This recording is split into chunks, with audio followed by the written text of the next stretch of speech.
새벽 5시, 김은자는 습관처럼 눈을 떴다. 69살이 된 지금도 몸은 시장에서 반찬 가게를 운영하던 시절의 시간표를 기억하고 있었다. 부엌에서 보리차를 끓이며 창밖을 바라보니 골목의 가로등이 아직 켜져 있었다. 평생을 이 동네에서 살면서 새벽 풍경은 늘 마음을 차분하게 해주었다. 남편 박노인은 여전히 잠들어 있었다. 72, 은퇴 후에는 동네 경로당에서 시간을 보내거나 작은 텃밭을 돌보는 것이 일과였다. 두 사람은 검소하지만 평화로운 노후를 보내고 있었다. 큰 욕심도 없었고 거창한 계획도 없었다. 다만 가족들이 건강하고 가끔 얼굴이나 보러 오면 그것으로 충분했다. 올해 은자는 70번째 생일을 맞았다. 평소 같으면 조용히 넘어갔겠지만 70이라는 숫자가 주는 무게감이 달랐다. 큰아들 박재현은 대기업에 다니며 늘 분주했다. 43, 부장급까지 올라간 아들은 자랑스러웠지만 바쁜 일정 때문에 집에 오는 일이 드물었다. 작은아들 박지우는 40 근처에서 자동차 정비소를 운영하며 종종 집을 들렀다. 성격도 털털하고 부모에게 안부를 자주 물었다. 여보, 내 생일에 애들 불러서 밥이나 먹을까? 은자가 조심스럽게 물었다. 박노인은 신문을 보다 말고 고개를 들었다. 그러지 뭐. 70이면 축하할 만하지. 하지만 은자의 마음은 조금 복잡했다. 큰며느리 송미라 때문이었다. 송미라는 40살 외모도 괜찮고 직장도 다니는 똑똑한 여자였다. 하지만 시댁 행사만 생기면 이상하게 몸이 아프거나 업무가 겹쳤다. 명절이면 감기 기운이 있어서, 생신이면 회사에서 급한 일이 생겨서, 제삿날이면 출장을 가야 해서 하는 시기였다. 처음 몇 번은 이해했다. 누구나 사정이 있을 수 있으니까. 하지만 패턴이 반복되니 의심스러웠다. 작은 며느리 윤서연은 달랐다. 38, 조용하고 소심한 성격이지만 시댁 행사를 빠진 적이 없었다. 명절에는 반찬을 직접 해와서 시어머니를 도왔고 시부모가 아플 때는 병원까지 모셔다 드렸다. 두 며느리의 차이는 점점 뚜렷해졌다. 재현이한테 전화해봐야겠다. 은자는 큰아들에게 전화를 걸었다. 아들아, 엄마 생일에 가족들끼리 모이자. 엄마 좋죠. 언제로 하실 거예요? 재현의 목소리는 밝았다. 다음 주 토요일은 어때? 네, 좋아요. 미라하고 같이 갈게요. 하지만 이틀 후 예상대로 미라에게서 전화가 왔다. 어머님, 정말 죄송해요. 이번에도 출장이 잡혔어요. 회사에서 급하게 보내기로 해서. 미라의 목소리에는 미안함보다는 의례적인 사과가 묻어 있었다. 괜찮다, 미라야. 일이 우선이지. 은자는 차분히 대답했지만 속으로는 쌓여가는 서운함을 감출 수 없었다. 전화를 끊고 나서 은자는 한숨을 쉬었다. 또 그러네. 박노인도 알고 있는 듯 고개를 저었다. 그 애는 원래 그래. 신경 쓰지 마. 하지만 은자의 마음은 편치 않았다. 70 생일이라는 의미를 생각하면 더욱 그랬다. 평생 자식들을 키우고 며느리들을 받아들이고 가족의 중심이 되어 살아왔는데 정작 자신의 생일에는 온전한 가족이 모이지 못하는 현실이 씁쓸했다. 작은 며느리 서연에게 전화를 걸자 반응은 달랐다. 어머님 생일이요? 당연히 가야죠. 뭐 준비할 거 있으면 말씀하세요. 서연의 목소리는 진심으로 기뻐하는 것 같았다. 아니다, 준비는 내가 할게. 너희만 와도 고마워. 그래도 뭔가 해드리고 싶어요. 어머님이 좋아하시는 잡채라도 만들어 갈게요. 같은 며느리인데 이렇게 다를 수 있나 싶었다. 은자는 마음 한편에서 비교하는 자신을 발견했다. 공평해야 한다고 생각하면서도 마음은 이미 기울고 있었다. 미라에게서는 형식적인 관계만 느껴졌고 서연에게서는 진심 어린 마음이 전해졌다. 생일 준비를 하면서도 은자의 마음에는 작은 상처가 생겨나고 있었다. 생일 잔치는 작은아들 가족과 함께 소박하게 치렀다. 큰아들 재현은 혼자 와서 미안하다는 말을 연거푸 했다. 엄마, 미라가 정말 못 온다고 미안하다네요. 출장에서 돌아오면 따로 인사드리겠다고 해요. 은자는 괜찮다고 했지만 속마음은 달랐다. 가족 사진을 찍을 때도 큰며느리 자리가 빈 것이 유독 눈에 띄었다. 며칠 후 작은 며느리 서연이 집에 들렀다. 평소보다 표정이 밝아 보였다. 어머님, 요즘은 다들 사진을 SNS에 올려서 공유해요. 재밌는 것들이 많더라고요. 구경해보세요. 서연은 휴대폰을 꺼내 여러 SNS 앱을 보여줬다. 은자는 처음 보는 세상이었다. 사람들이 일상을 사진으로 찍어 올리고 댓글로 소통하는 모습이 신기했다. 형님도 자주 올리시던데요. 한번 보실래요? 서연이 무심코 말하자 은자의 관심이 집중됐다. 미라가 그런 걸 해? 네, 맛집도 많이 가시고 여행도 자주 다니시더라고요. 부럽더라고요. 서연이 큰며느리의 계정을 찾아 보여줬다. 화면에는 송미라라는 이름과 함께 화려한 사진들이 가득했다. 은자는 놀랐다. 미라의 SNS에는 주말마다 고급 레스토랑에서 찍은 음식 사진들이 올라와 있었다. 해외 여행지에서 찍은 사진, 백화점에서 쇼핑한 명품백, 사진 스파에서 휴식을 취하는 사진까지 화려한 일상이 펼쳐져 있었다. 이 애가 이렇게 자주 놀러 다니는구나. 은자는 감탄하면서도 한편으로는 의아했다. 그런데 사진들의 날짜를 보면서 은자의 표정이 굳어졌다. 작년 추석 미라는 몸살이 심해서라며 차례를 빠졌다. 그런데 바로 그날 올린 사진을 보니 해변가 리조트에서 웃으며 칵테일을 마시고 있었다. 시아버지 칠순 생신날에는 회사 워크숍 때문에라고 했는데 정작 호텔 스파에서 마사지를 받는 사진이 올라와 있었다. 은자의 손이 떨렸다. 아픈 것도 아니었구나. 출장도 거짓말이었고 그냥 오기 싫었던 거네. 서연은 은자의 표정 변화를 눈치채고 당황했다. 어머님 괜찮으세요? 아니다, 괜찮아. 그냥 신기해서. 은자는 애써 평정을 유지했지만 마음은 요동치고 있었다. 그날 밤 은자는 잠을 이루지 못했다. 미라의 SNS 사진들이 자꾸만 떠올랐다. 특히 가족 행사를 빠진 날들의 사진이 선명했다. 시댁 일보다는 자신의 즐거움을 우선시하는 모습이 적나라하게 드러나 있었다. 내가 너무 순진했나? 은자는 자책했다. 그동안 미라의 변명들을 모두 믿었던 자신이 바보 같았다. 다음 날 은자는 서연에게 조심스럽게 물어봤다. 서연아, 그 사진 보는 방법 좀 더 가르쳐 줄래? 네, 물론이죠. 서연이 휴대폰 사용법을 알려주자 은자는 금세 익혔다. 혼자서도 미라의 SNS를 볼 수 있게 되었다. 그리고 확인할수록 실망은 커져갔다. 미라는 거의 매주 어딘가로 놀러 다녔다. 친구들과의 모임, 혼자만의 여행, 쇼핑, 취미 활동까지 다양한 사진들이 올라와 있었다. 반면 시댁과 관련된 내용은 전혀 없었다. 마치 시댁 식구들은 자신의 인생에서 존재하지 않는 것처럼 여겨지는 느낌이었다. 은자는 속으로 중얼거렸다. 이렇게 바쁘게 노는데 시댁 일은 언제나 못 오겠네. 더 충격적인 것은 며칠 후에 발견한 글이었다. 미라가 친구들과의 모임 사진을 올리면서 쓴 글에는 가족 모임은 스트레스, 쇼핑이 최고의 해답 키읔키 응라는 내용이 있었다. 농담조로 쓴 글이라 할 수 있었지만 은자에게는 조롱처럼 느껴졌다. 자신들이 미라에게 스트레스를 주는 존재라는 뜻이었으니까. 은자는 휴대폰을 내려놓고 깊은 한숨을 쉬었다. 그동안의 서운함이 확신으로 바뀌었다.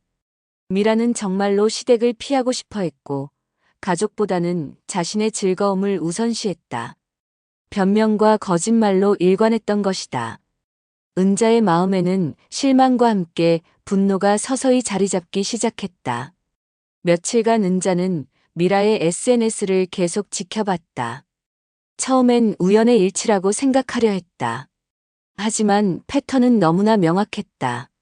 시댁 행사가 있는 날이면 어김없이 다른 곳에서 즐거운 시간을 보내는 사진이 올라왔다.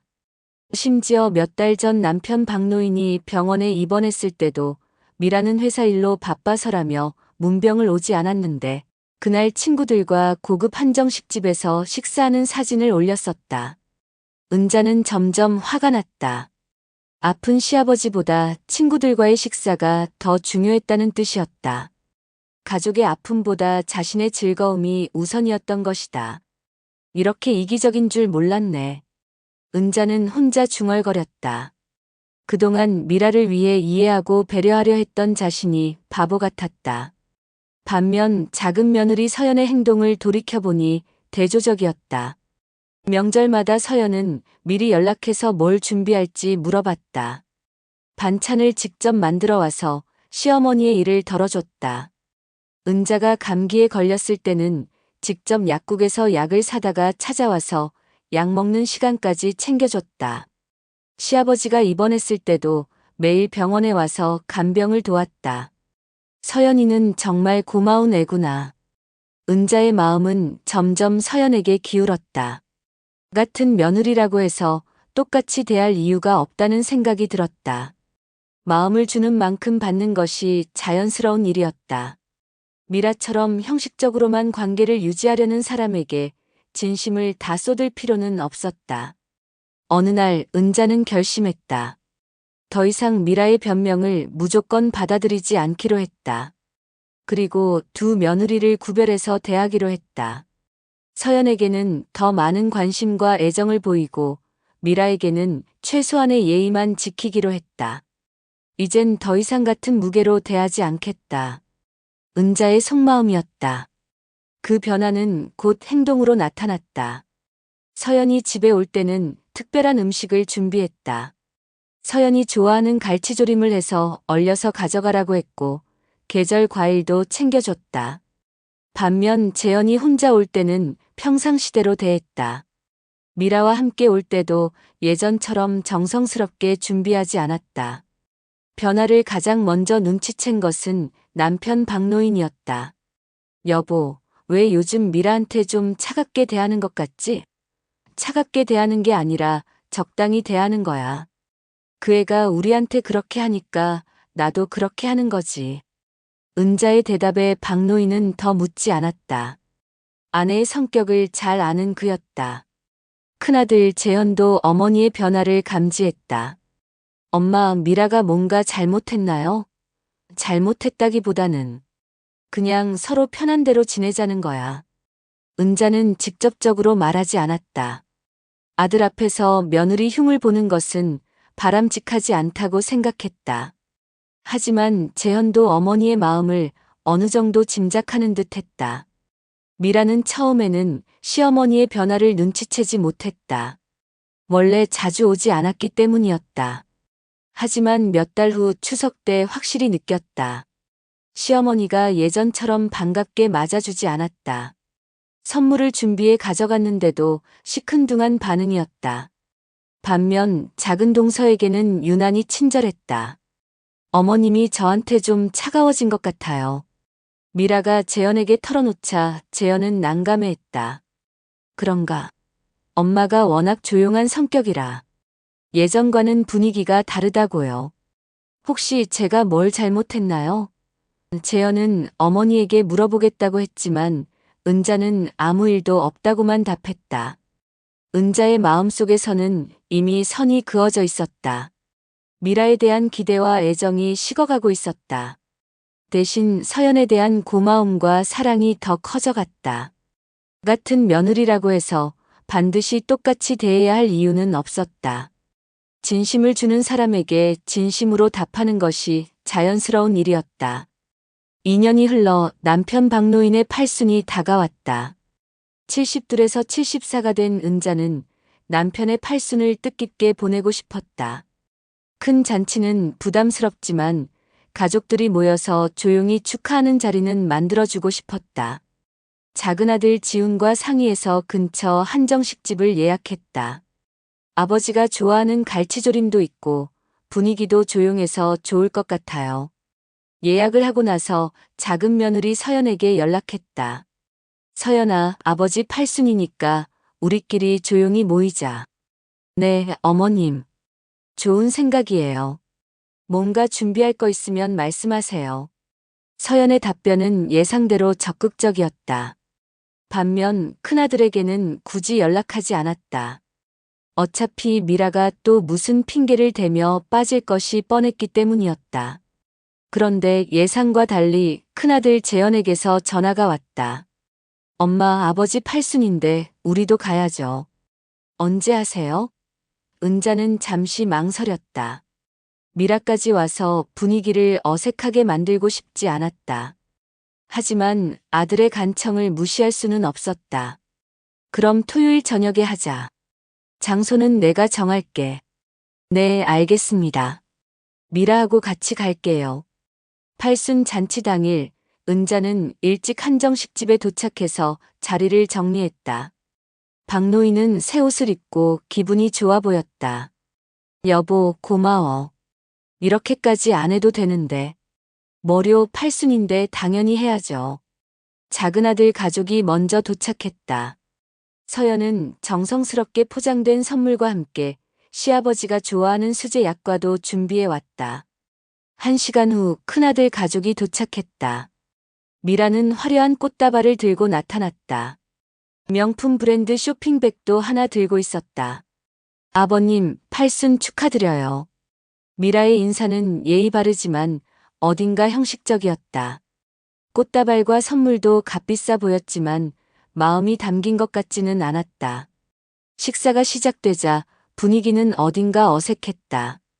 은자는 서연과는 자연스럽게 대화를 나눴지만 미라와는 필요한 말만 주고받았다. 박노인은 팔순 축하를 받아서 기분이 좋았지만 가족 간의 미묘한 긴장감을 느끼고 있었다. 큰아들 재현은 어머니와 아내 사이의 서먹함을 중재하려고 노력했지만 쉽지 않았다. 식사 도중 작은 며느리 서연이 더는 참지 못하고 입을 열었다. 평소 조용한 성격의 서연치고는 의외의 행동이었다. 형님, 작년 어머님 칠순에 출장이라고 못 오셨다면서요. 그런데 사실은 제주도 여행 다녀오셨죠? 그 순간 식탁의 공기가 싸늘해졌다. 모든 사람의 시선이 서연에게 집중됐다. 제가 우연히 SNS에서 봤는데 그날 제주 해변에서 찍은 사진들이 올라와 있더라고요. 시간까지 확인해 봤는데 어머님 생신 바로 그날이었어요. 서연의 목소리는 떨리고 있었지만 단호했다. 미라의 얼굴이 순간적으로 붉어졌다. 그건 오해예요. 출장 일정이 갑자기 바뀐 거였어요. 하지만 서연은 계속했다. 시아버님 입원하셨을 때도 회사 일이 바쁘다면서 병원에 한 번도 안 오셨는데 그날 친구들이랑 한정식집에서 드시는 사진도 올라왔더라고요. 이번에는 재현의 얼굴이 굳어졌다. 아내가 거짓말을 했다는 것을 처음 알았기 때문이다. 서연아, 그만해. 지훈이 아내를 말렸지만 서연은 멈추지 않았다. 어머님이 얼마나 서운해하셨는지 아세요? 시댁일은 항상 피하면서 본인 놀 일만 챙기시더라고요. 미라는 변명을 하려 했지만 말이 나오지 않았다. 모든 것이 들통난 상황에서 할 수 있는 말이 없었다. 은자는 조용히 숟가락을 내려놓으며 말했다. 괜찮다. 나는 이미 오래전부터 다 알고 있었으니까. 은자의 목소리는 담담했지만 차가웠다. 미라야, 내가 우리를 얼마나 피하고 싶어 하는지, 얼마나 거짓말을 하는지 다 알고 있어. 이제 와서 변명할 필요도 없다. 팔순 잔치는 예상치 못한 고백의 자리가 되어버렸다. 팔순 잔치 이후 며칠간 집안 분위기는 무거웠다. 재현은 아내에게 화를 냈고 미라는 변명과 사과를 반복했다. 하지만 은자의 마음은 이미 굳어 있었다. 수년간 쌓인 실망과 배신감은 단순한 사과로 해결될 문제가 아니었다. 오히려 진실이 드러나니 마음이 더 편해졌다. 더 이상 미라를 이해하려고 애쓰지 않아도 됐으니까. 며칠 후 은자는 작은 며느리 서연을 불렀다. 서연은 팔순 잔치에서 폭로한 것을 후회하고 있었다. 어머님, 제가 괜한 말을 해서 집안이 시끄러워졌네요. 죄송해요. 미안해할 것 없어. 오히려 고마워. 내가 말해줘서 속이 시원하다. 은자의 말에 서연은 안도의 표정을 지었다. 은자는 서연과 차를 마시며 속마음을 털어놓았다. 서연아, 솔직히 말하면 미라 때문에 몇 년간 마음고생이 심했어. 그 애는 우리를 가족으로 생각하지 않는 것 같더라고. 어머님 마음 이해해요. 같은 며느리로서도 답답했거든요. 서연의 공감에 은자는 위로를 받았다. 그런데 너는 다르구나. 진짜 우리를 가족으로 생각해주는 게 느껴져. 은자는 서연의 손을 잡았다. 어머님, 당연한 거예요. 시부모님이 저한테 얼마나 잘해주셨는데요. 고마워, 정말로.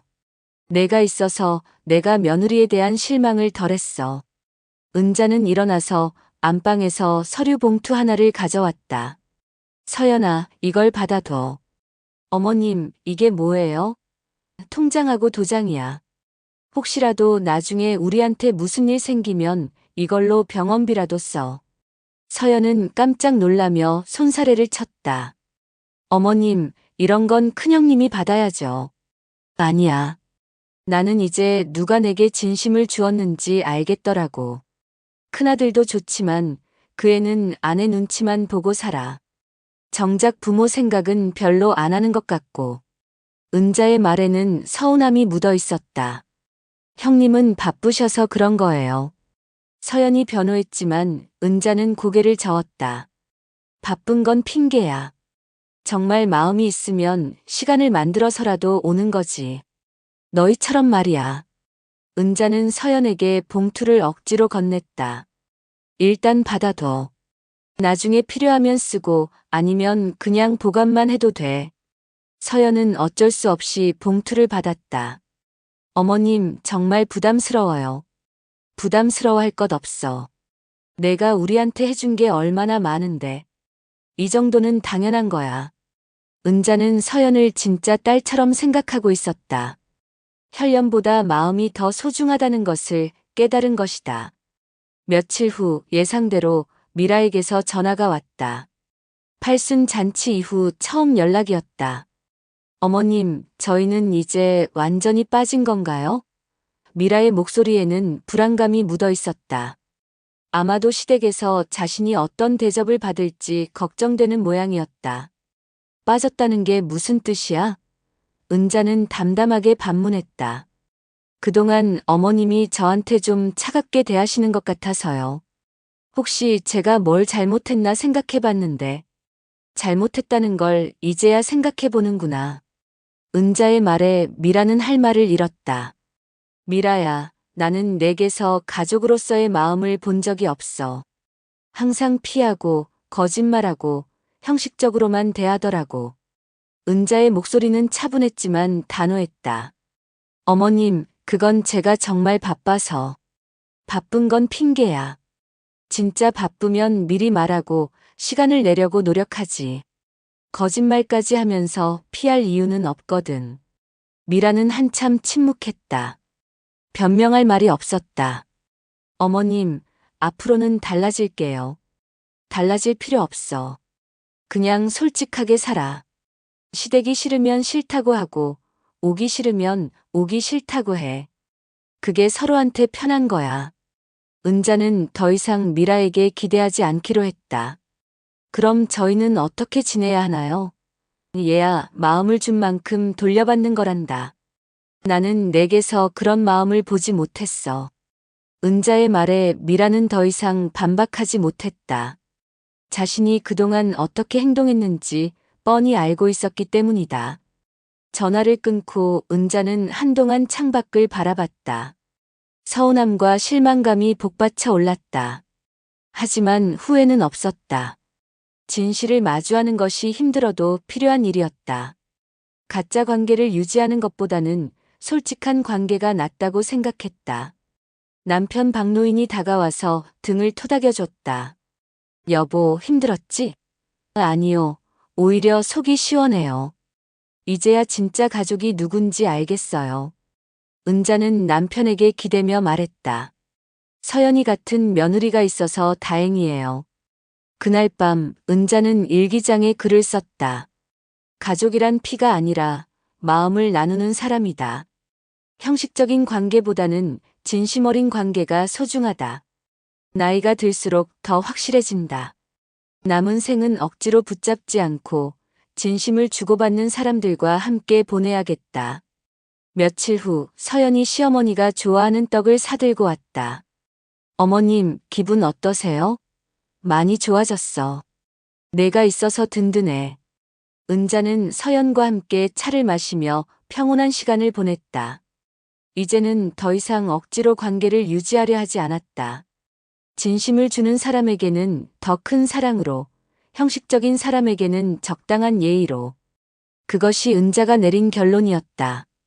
그리고 그것이 자신의 가장 품격 있는 복수이자 가장 따뜻한 선택이라고 생각했다. 남은 인생은 진짜 가족과 함께 보내기로 한 은자의 조용하지만 확고한 다짐이었다.